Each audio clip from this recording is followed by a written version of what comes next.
There is one really big reason that the uber wealthy in the US seems so desperate to take its people back into a Great Depression. And that is going to be because of this.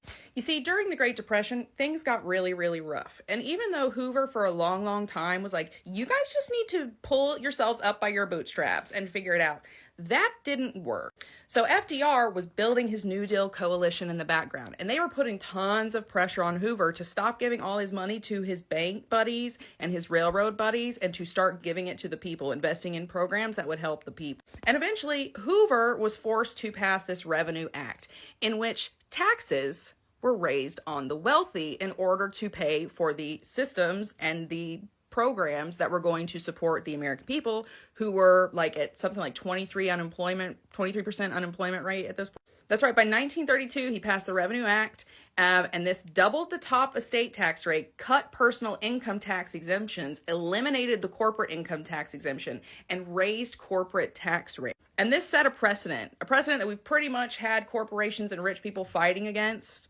since this happened.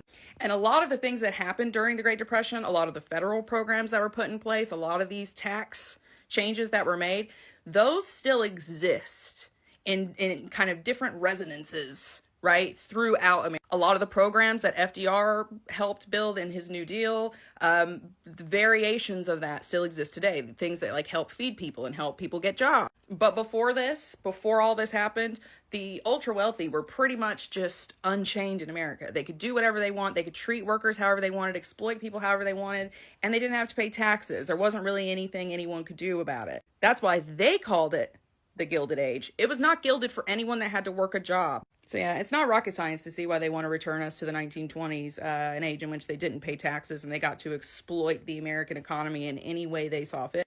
What is it they say about history? What a time to be alive.